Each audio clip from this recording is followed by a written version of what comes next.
would have changed their first pick and actually would have first picked the GP instead and not taken the Mordekaiser. You know, Mordekaiser into GP and Lulu is kind of ridiculous. So, Fnatic... But there she finds herself on the ban list already. Yeah, Kennen as well for EDG. They banned Elise and then they banned Sivir last time around. Obviously, that is what left Mordekaiser and GP open. And for now, it is exactly the same. Fnatic now do not want to ban one of the two OPs. Oh, now they will, because Mordekaiser got banned. So now GP is what you want to ban away if you are Fnatic. And say, we don't want to risk it. But that does leave Tahm Kench open. For Fnatic to potentially pick? Well, for you. I'm not expecting a Tahm Kench first pick. Last game was Rek'Sai, first pick, when Elise was off the table. I mean, Fnatic got to make the decision now. Do we have a composition we want to run against the Gangplank? Then we ban the Tahm Kench now. We give them first pick. I don't think you can. Yeah, I don't think you can give away Gangplank without getting one back. Been super risky, at least. But again, this is a team that is not afraid of taking chances. Rek'Sai would be the obvious first pick. Tahm Kench, yes, he's fantastic. But it does require a composition where it makes sense to pick him into. Sound like a bit of a fanboy there, Deficio, of that champion. Fnatic now have the option to pick in two of their preferred. Hyper carries are still up and available, the likes of Jinx. Go over the tower pushing power of Tristana. Cannon away. Sivir's available. Fnatic could go Sivir and support. So are Jinx and Caitlyn, which was also mentioned as being practiced by Deft fairly recently. If you are Fnatic now, you might say we want to take some safe picks. We don't want to show too much. Then you go for Gragas here for Reyno and say we want to see more of your picks before we start building a composition. Or you take some of the safer top lanes we have seen being blind picked, Darius and Fiora and so on, for Huni up there. But he's shown he wants to play different kinds of top lanes. And I would like to combo that Gragas with the Thresh if you are trying to try and keep your first round without giving much away. There is the Kenchi. All right, we got the Kench into Flame Chompers combo. You get your Tahm Kench. I'm so happy. The only problem is it's like 3 weeks too late. And if I go on one of my Kobe rants on Tahm Kench, then people just get annoyed. The thing is, I stole your notes anyway, and I already said everything you had prepared. But everybody wants to hear the Kobe rant, so we'll see how practiced Yellowstar is on this champion, because we've seen him. He played it before it was cool. But it wasn't good. Before it was buffed. But it wasn't good. Okay, it really was not good. But they lost that game. He now had 4 more weeks or 5 weeks to practice even more. I think Jinx Tahm Kench is one of the best combos you can pick, because it gives Jinx that extra mobility in the late game that she needs to survive his team fights, and also in the laning phase, it's very hard to all in on a Jinx when Tahm Kench is next to her. He basically just makes almost every lane a farm lane because he stops that all in from happening. Could be there. There's the I was looking at the Caitlyn already for the other side here. Picked up by Def. Like we said, he's been practicing it fairly recently. We'll see if they actually end up in that 2 versus 2, because Caitlyn can try and bully them off. Jinx can switch to Rockets, though, and actually trade. So it definitely will be determined by the support pick. Well, what do we have seen so far from teams when they play against Tahm Kench, because it's so fairly new? They pick some all-in comps, like, oh, we're going to play like an Annie Kalista lane, and we're going to try and all-in the AD carry. Tahm Kench eats in and says, no, that's not going to happen. Caitlyn, on the other hand, is a lane where you're going to push and push and push all the time. I think that's way better against Tahm Kench, because he doesn't offer any sustain for his AD carry outside of Relic Shield. So poke them down, poke them, poke them. Don't all in. That's what Caitlyn offers. And we're going to see the Riven for Huni. Fembevin will secure Gragas once more for Rainover. Interesting with the top lane carry here into the Fiora. This is going to be such an interesting skill match between Riven and Fiora. Once again, though, I think there may be a lane swap brewing. I think there's a good chance we see Morgana as well, and us instantly just locked in here. This is what we were also talking about. When you have Caitlyn going for that siege, you want to combo it with something in the mid lane that really, really supplements the siege. And Veigar, we've already seen it many times by specifically the North American teams putting in a lot of time on that. But Pawn has been practicing it heavily in solo queue, and EDG will try, group up early, knock down the outer turrets, but also, while they're knocking down the outer turrets, fish for that binding, fish for that cage to try and get that pick. And yes, Tahm Kench can eat somebody out of a binding, but the cage blocks off a huge zone. Still, Tahm Kench, to me, is a very, very good Veigar counter, due to the fact he can remove that one-shot potential from happening. Burst. However, EDG are not looking necessarily to one-shot someone. they're looking to zone you off your tower and take your tower. It's about the area And that you can control. you cannot eat the tower. That doesn't work. That doesn't work. Have you tried? That was in your notes, Kobe, so I trust you now. Well, Febiven's got a couple seconds left to lock in his counter. He's had great performances on LeBlanc, and we'll see whether or not he can get some early pressure against Vigar. Here's the one thing. While I'm a huge Tahm Kench fan, he is not the all-in-one tank. He is not a hard engage tank. So it's actually fairly risky for you to try and engage with Tahm Kench and use the Abyssal Voyage. It's much better at cutting people off and sort of corralling people into a direction to control with the rest of your team.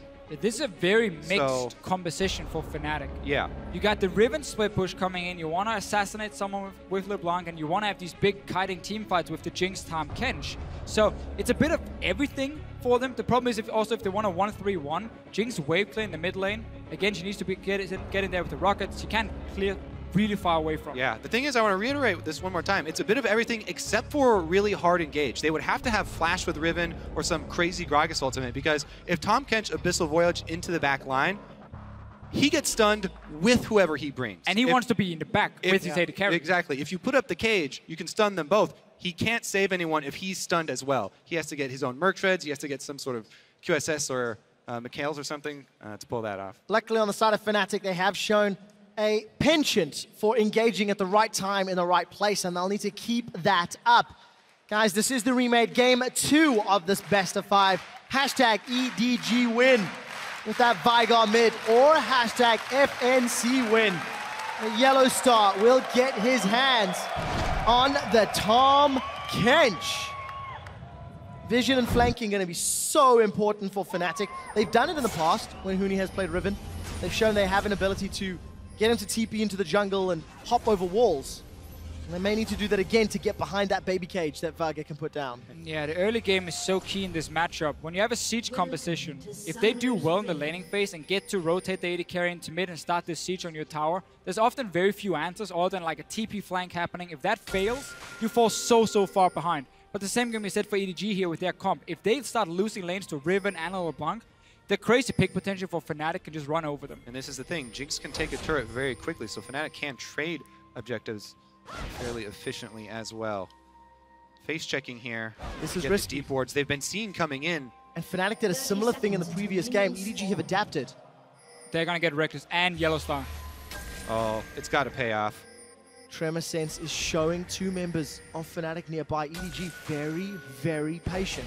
They saw the ping on 2 guys with the Rek'Sai, so they know it's not 5 members running from Fnatic, but EDG is still A brush with death there. not going to pull the trigger. And they escape. Fnatic Maybe they get deep I don't wards know. down. They know the wards are in place, so EDG, I want to shout out to my boy Freak. are they going to look for the lane swap, or will they use the warning information to dance around? Okay, so basically, yeah, as you just said here, they want to dance around where the wards are being placed. It's often the same ward placement you see when these invades happen. 3 of them down to block every entrance towards the lane, so Fnatic didn't spot them. Sneak up there, but so it's going to be a 2v2 top. Huni gets his one-on-one down the bottom lane as well, so we have these insanely snowballing matchups between a Fiora and a Riven, where the first gank can basically decide the entire early to mid game between these 2 guys. Meanwhile, look at this huge advantage here. Tahm Kench absolutely annihilates Krugs there with the giant AoE, and they're going to be a camp up. Caitlyn likes to start shoving the wave, though, so Def tried to get there as soon as possible, auto-attacking the wave. You charge up your headshot. Every time, obviously, your headshot is charged up. Look for your harass trade. Mako lands the first binding, but Yellow Star says, nope. We're going to see that a lot, I feel. Yes. Def and Mako are more looking just to poke with the double range against them than all-inning. What you normally could do with Caitlyn Morgana is you land the binding, follow up with a trap, and someone is stuck for such a long time. Another small thing, notice here Rainover, he started on the top side of the map, so he's going to path down towards the bottom side. That's going to apply pressure on Koro if he's going to push his lane. Yep, it's all about that minion wave control up top. When you have control as a Caitlyn lane, especially with Morgana at your back, you can be extremely aggressive, just like Huni. Really bad trade by Koro right here. He walks in into stun range of Huni, then uses his block basically for nothing. It's an instant ability, obviously, for Huni with the stun. You have to be super quick on a Fiora. Exactly. close to impossible for him to pull off here, and he really failed it big time. Koro's backed, picked up some wards, and a pot is now under CS from Huni, but the wave is pushing towards Koro, so Huni gonna be needing to overextend. But luckily, Clearlove is on the complete opposite end of the map. Yeah, even though that trade evens up teleports, Huni's got such an experience advantage here working with it. He will also probably be able to go up and clear out that pink ward that Koro placed in the tri-bush. So that while the giant wave is there, so that would be some extra value added. Pretty deep ward here on the Wraith camp as well. Clearlove was able to get a little bit of deep vision over on Reignover's side, and that will be the next camp that Reignover goes to. So EDG will have information on Reignover's whereabouts fairly shortly. Well, we get a good start for Huni in the bottom lane. Top, again, is what we mentioned, how you can keep pushing it in. If you are the Caitlyn Morgana lane, just keep trading. 2v1 against both Tahm Kench and then the Jinx, and it's hard then to reply if you are Fnatic.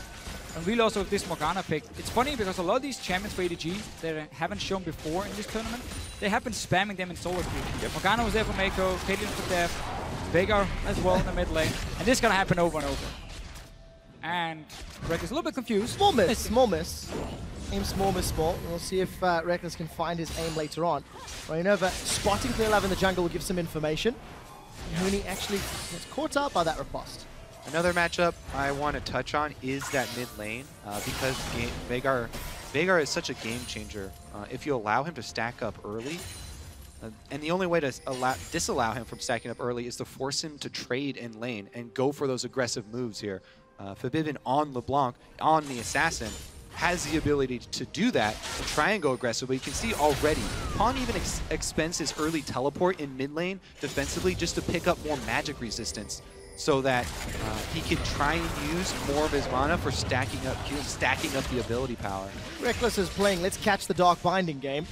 Almost every time we peek our eyes up here, Reckless is being saved by Yellow Star. That mana pool slowly burning away, and of course Reckless losing out on CS. Huni is now once again going aggressive, trying to use those broken wings to his advantage, and Koro sidesteps the second proc, does not sidestep the third. The shield comes up from Huni, and the key strike will at least delay the rest of that trade. Fnatic needs to do something about the top lane though. Even though they're not dying, they're down in CS and their tower is already taking about 40% damage up there because again, EDG keep pushing it down. Huni's trying his best on the bottom side, but Clearlove is showing now. Yeah, you say that though, but as a jungler, it's really difficult to gank a heavy poking lane that's got your lane under turret because of the minion advantage and because of the distance that you have to gain. Meanwhile, when solo laners trade like this, there's blood in the water. Junglers are like sharks. Sure. You're attracted very heavily by melee champions in long solo lanes trading like this. And I don't think Fnatic necessarily had to go top to make a play. I think they need to make a play elsewhere on the map to force EDG's hand and say, we are now winning on the other side, so if you keep this 2v2 lane going for too long, our top laner will snowball ahead of yours, and that can force EDG then to make a trade and swap it around and stop this push from going on. Clearlove's Tremor Sense just caught some footsteps from Reignover as he approached that tri-bush. So information is available. You can see Febiven's also left his lane.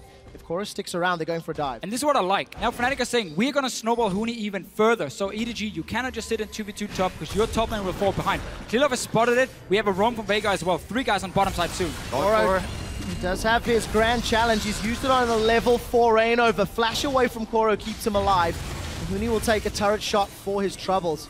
Clearlove able to thwart the gank at the cost of Ignite for Flash and time in the mid lane from Febiven. Yeah, and now Huni here is actually going to have to back off. He's got 3 people there. Even though that was an unsuccessful gank as far as coming up with a kill, Koro's going to have to expend his teleport once again. So you talk about, doing something about this top side. There's a deep ward here in the brush. Huni may have teleport advantage if Koro feels pressured enough to use it to get back to lane again. And the way the Fnatic, made their stamp, made their name with big Huni teleport plays, there could be an opportunity. The ward is expired. Just died. I took too long talking about it, and Koro took too long teleporting back. The point is still valid. Really key though. If they could get another ward. For EDG, that Rek'Sai was sitting in that bush or in the jungle of Fnatic, spotted. Of course, Reignover moving down, so they knew, okay, the dive is about to happen. LeBlanc goes missing in the mid lane, and that's why they could react and defend Koro. Otherwise, it would have been a 3v1, and he would have died super quick. I have to say, though, this top lane CS of the duo lanes is just outstanding. Deft is destroying Reckless and Yellow Star up in the top side, really punishing. And this was why EDG was sitting in the bush, hiding at level 1. Didn't want to risk going for an all-lane and try and get it first, but they wanted to dodge around the wards to try and force a 2v2 lane with Caitlyn. She's one of these champions, if she doesn't get the 2v2, it gets to be bullied. She becomes so useless in the mid game and just have very low impact before she hits the late game items. So this was exactly what EDG wanted for that lane. And EDG seem quite happy to play for the long game. Pawn's first pickup is Mercury Treads at 9 minutes. He's held onto his TP, but Rainover, he's found Mako. Mako, this is brave. Abyssal Voyage will allow Yellowstar to get in range of Mako. Will they flash over? No. Happy to get the flash out of Morgana. Okay, so while EDG are winning the duo lane, Fnatic are destroying the solo lane on the other side of the map, the long lane with Huni here. And that is extremely volatile because Riven has so much kill pressure. I would expect, again, more jungler attention down there, because if you can free up that solo laner, then you free up a teleport gank. A jungler ganking is one thing, but if that solo laner ganking with a teleport can completely turn around and destroy a 2 versus 2 lane. It's basically been the reason their aggressive 2v2 lanes have kind of died out, because if you do go all in, enemy top laner comes in from behind and kills you, and it suddenly backfires completely because of all the teleports in the game. There's a lot of the very aggressive AD carries that are a little bit unhappy with that state because they want to be able to kill that lane 2v2, but that's not happening very often in this meta. Fnatic right now setting up towards this bottom lane. Again, Feathervin and Rainover showing face. Huni's got a minion wave to play with, and I think they're going to turn their attention onto Koro. He's going to be in a little bit of trouble. Grand Challenge comes down, Body Slam connects. Koro will get dropped, and it's first blood to Fnatic. But Pawn will teleport in and get himself one back. Huni's on the way out. Will have that broken wing slash to get more. Huni does get dropped by Clearlove. It's a messy fight so far. 2 for 2, and it's jungler on mid lane action. Feathervin with double buff, gets a triple kill. Gets out. Again, Fnatic, they return to the point of power, try and make the proactive play there. And again, Huni's teleports up. Look, a deep ward in the side brush. Huni revives in 10 seconds. He could teleport right up there and try and turn that around. There's no flash on Morgana because they caught her out in the jungle. And again, this is exactly what Fnatic wants to do. When you have a losing lane one side of the map, you gotta make plays on the other side. You can't gank the one. They go for Koro, 3 guys moving down. EDG, once again, they read the situation, but they're reacting a lot later because they didn't see Fnatic as early as they did before with the first dive. Feathervin plays one really well. He knows he can take down Clearlove in the end, so stays very close and almost baits him to just stay and fight him. Man, solo away the last auto. Jungler, that's not fair. Managed to make it work. Feathervin completes his Sorcerer Shoes and Morella Nomicon. 30 CS advantage for Huni and a level advantage, but no teleport top just yet. With the deep wards here as well by Feathervin. On the red. It's one of the great things about Tahm Kench as well. My first experience with them was meeting one in solo queue and double counter jungling the enemy. Tahm Kench can devour something while activating his Q. Oh, here we go for another move. Maybe just a farm and defend tower. Do they have a Huni teleport? There's so many wards for Huni to teleport on. And he shoved them in. Looks like they're going to dive first. Seems to me like Huni doesn't want to waste time. They're going to dive the dive bottom again first. He's going for Koro. He's in trouble. The chain. Wow. Okay, now he's free to go up top. Okay, 3 times now. When is he going top, Kobe? I don't know. My stories have all fallen flat until today. I'm not good. To be fair, if you are Huni and Fnatic, do you want to go and try and save a losing lane already? Yeah, or do you want to just keep killing your lane opponent? They're going to get dove right now. Well, they can just back away, give up this tower. Obviously, EDG is looking to swap Def now down to the bottom side and push another one. But that's where Fnatic are looking out to create picks with the Rivet, with the LeBlanc. We see how much they're roaming between the lanes. And every time EDG is stuck pushing a wave with both Morgana and Caitlyn, someone else on the map is dying. So far, it's been Koro. Yeah. Little misstep from Pawn as he misses 2 of the 4. So in the end, the real difference there is just the kills that our Fnatic are picking up here, because they were able to get that turret on top for EDG. It's just that, Huni's actually going to get the one down bottom and continue to push here. They also have such deep wards in the red side jungle to support Huni's split push. That could be key, Kobe, because Huni, once he goes top side now, can TP down, because we know Deft is going to push this wave. He's already pinged the tower. So when you say it, it's going to happen. I say it this time. So many wards always has to be right. Febiven's looking to clear this pink ward out, and Clearlove is just like, peace, nope, do not want none of that.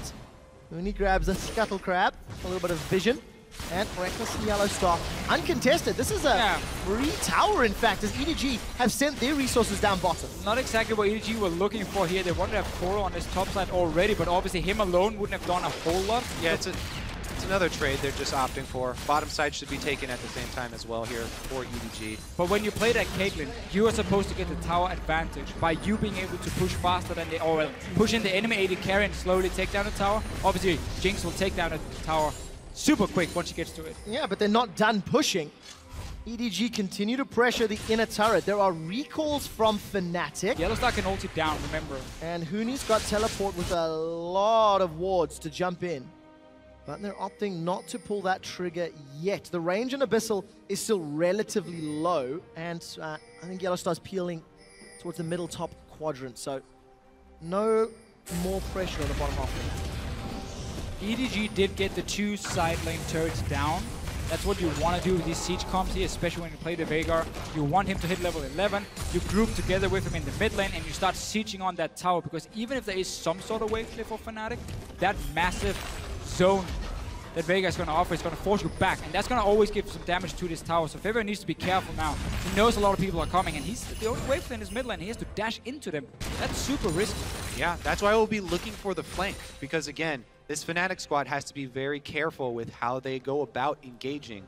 Huni needs to work with the fog of war. Riven is all about the flashy plays, you know, coming in very quickly with the dash. So once Huni's flash comes back up, then maybe they'll look for one of those plays. At least you need to have teleport ready, and when you know the siege is going to start happening, you need to have put wards in advance. So you have wards on the side of the mid lane. You can see the 2 here near the mid lane tower of EDG. That's something Fnatic could use to stop a potential siege from happening. And Huni, all in again, he's 2 levels above. Yeah, big difference. That Bee of Sword helping out. I think got a pretty good riposte there, but it doesn't matter. Huni's got such a strong advantage. Just hit a 3-level lead for the time being, and as my math is completely horrible, it's 50, 60 CS advantage for Huni. And Reckless is even caught up in the bottom lane. All right, well, let's see if he plays a bit more safe here. Definitely into his third. He should be fine. The other important factor in controlling vision, Deficio, that you point out, these mid laners, either one could one-shot the other if you're in the fog of war. So either one has the ability to 100% if you get that vision advantage. So there's going to be such a fight over the true sight, especially around these mid lanes. And a fight in top again. Cora's going low. Huni, that's a good flash trading. And Huni follows up. But they support Clearlove and Pawn want to chase him down, and they will not. A little bit hyped about the flash. In the end, it didn't do anything, and it died anyway. Look good though. Deficio, you sucked all the energy out. Yellowstar and Febiven get caught by the Event Horizon, and Pawn gets knocked into the waiting hands. The Super Mega Death Rocket signs his death warrant, and EDG are on the retreat. They've lost 2. They're mid-tower, and Fnatic are sieging the inner turret. It's not over yet. Teleport's coming in. Koro wants to play. The exhaust onto Febiven will keep his damage down and keep Deft alive and keep their tower alive for Boots.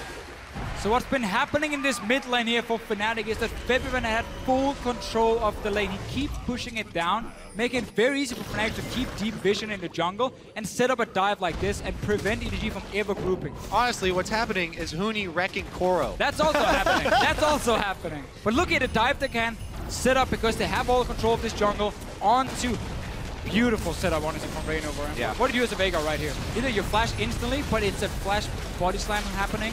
It's so hard to react to in time. Yeah. Exhausted, and I don't think that Primordial Burst hit anybody either. So Make it Fnatic, a body slam flash. 3,000 gold in the lead. They've got all outer turrets down.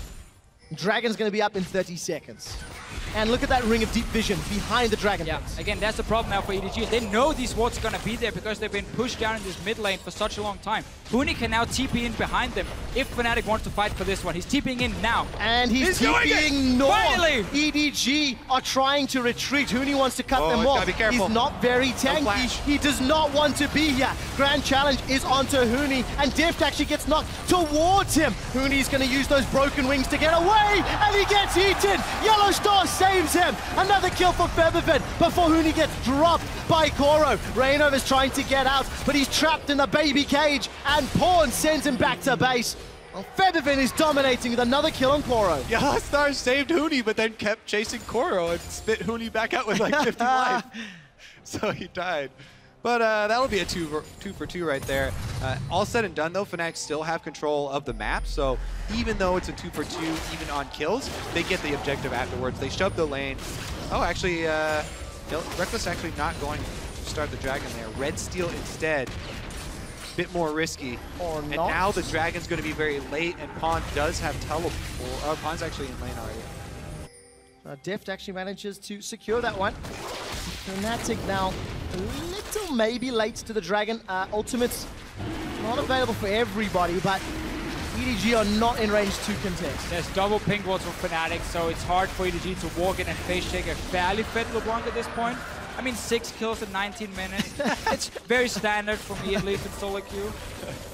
What we do see from Fiss Fnatic, special. Oh, stay hungry, stay humble, my friend. Yellow Star is going to prevent the ace in the hole by just devouring Featherfin. Why block it when you can eat it? And Deft will knock over the tower using that range of Caitlyn. yeah, and this time around, no TP for Fnatic to stop the siege, but this is how you play against these siege compositions when you know it's going to happen. You need those wards beforehand, like Fnatic has here. Huni goes in a little bit early, and because there's no hard engage for Fnatic, it's very difficult for him, and he does get saved at first. Let's watch what actually. He spits him back out with a 50 HP. Yellow Star. Thanks for the save. They didn't even have time to shield right. Shame. Whoa, LeBlanc killed Caitlyn. Talking about Fabibin, he's got 7 now. So, ouch. Deft 0. Now it's fed. Tell us, Deficio, what exactly happened there. Give us the QW. I think there was some QW, maybe some dead. R in there. Wow, Reignover's gonna find clear love. Defensive flash. Huni actually popped that ultimate. Didn't manage to follow through because Maiko found the Dark Binding. And Fnatic are now just playing really free and loose. They've got the freedom, they're far enough ahead, and there's not a lot of resistance that can come up yet. And I think with the momentum they have, with the amount of control that they've just gotten, this huge lead that Fnatic are building, they need to fortify that. They need to start getting up that vision now, because if they close the loop on the vision and they black out the map here for EDG, then there's just almost no move for EDG. They have to just...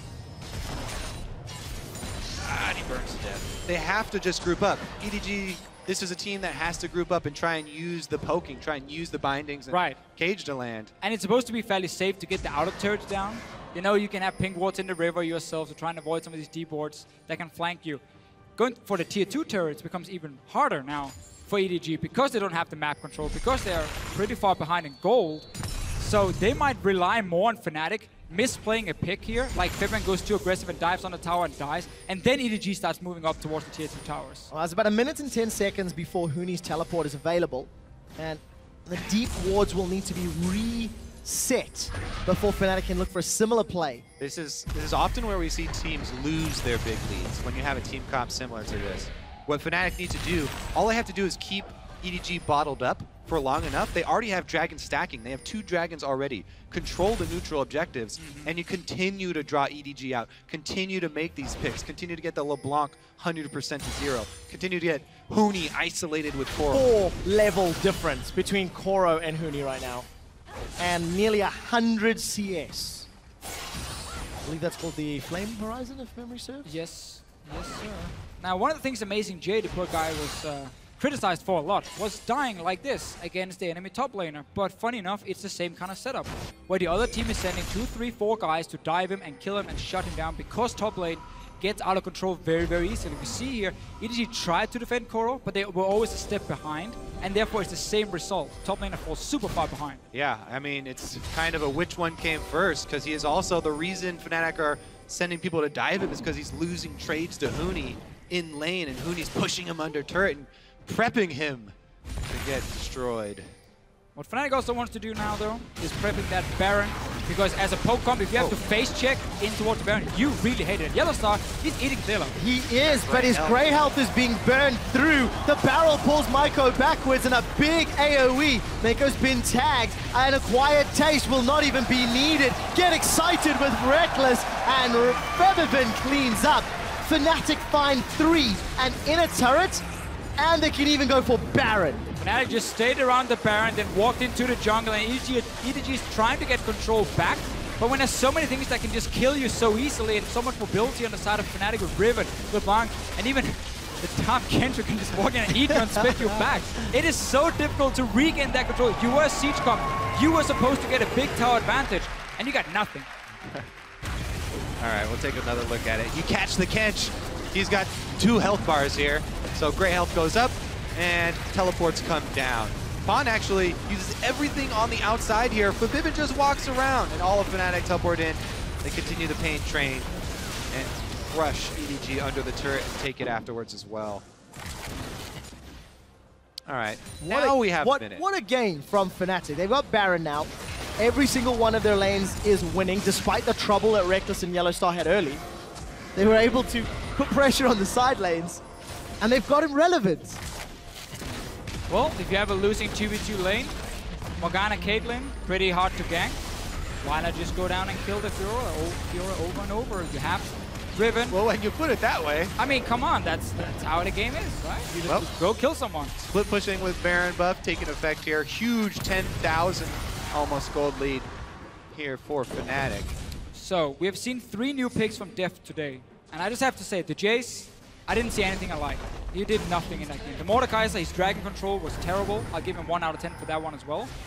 Harsh. So far, the Caitlyn, he did his job on the Caitlyn, to be fair. He pushed in the wave over and over, he got the tower. So the champion you were the most excited about in terms of his solo queue prep this week is the one you're giving the highest ratings? Out of 10? What do we think? I mean, he couldn't really do much else right, but he gets a 5 out of 10 for that one. Okay, 5 out of 10 for He gets Caitlyn. 5 out of 10? He took Now, 2 towers down, his team is losing. Huni has still got that 4-level advantage and pushing the bottom lane, gentlemen, while the rest of Fnatic are pushing the middle lane.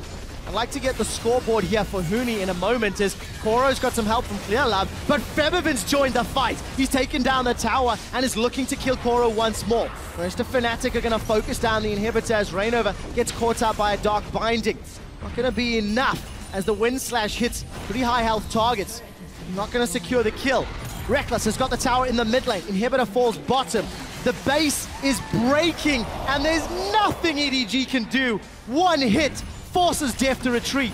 The Event Horizon comes down, and the Christmas presents look to be Fnatic's, as they are going to take a second inhibitor and get themselves out unscathed.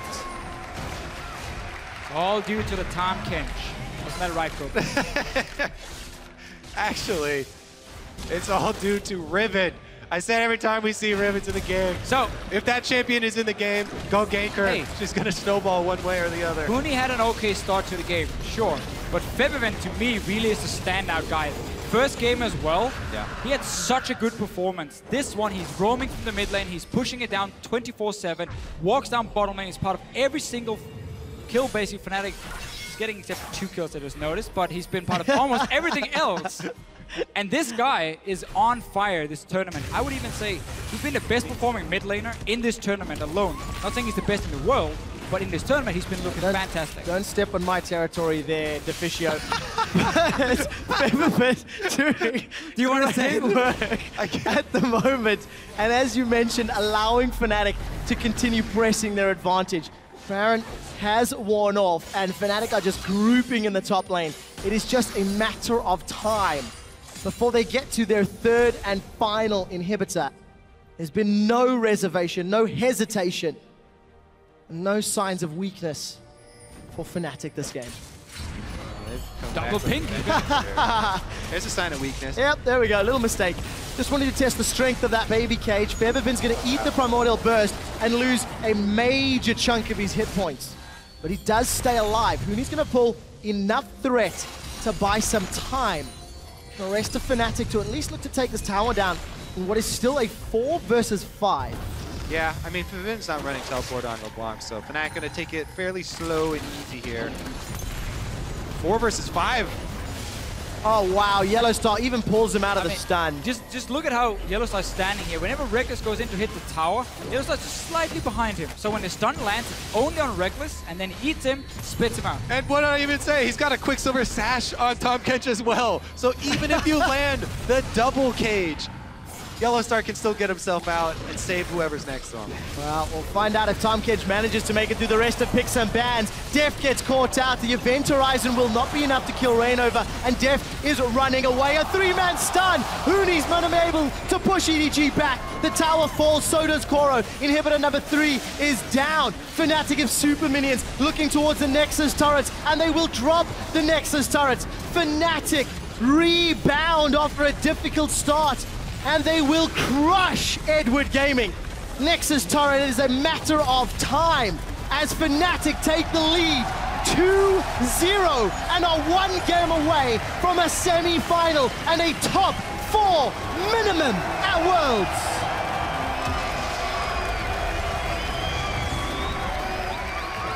So EDG showed a new strategy trying to run a siege composition. I would like to hear the analyst desk talk, especially Spawn, about this one, because I remember when EDG came into MSI, we were watching some of their games, and when they tried to run like siege comps, it often didn't work for them at all. They never really had enough control on the map and would just get killed and get into big team fights. They tried to do it now. Obviously, we're talking 4 or 5 months later.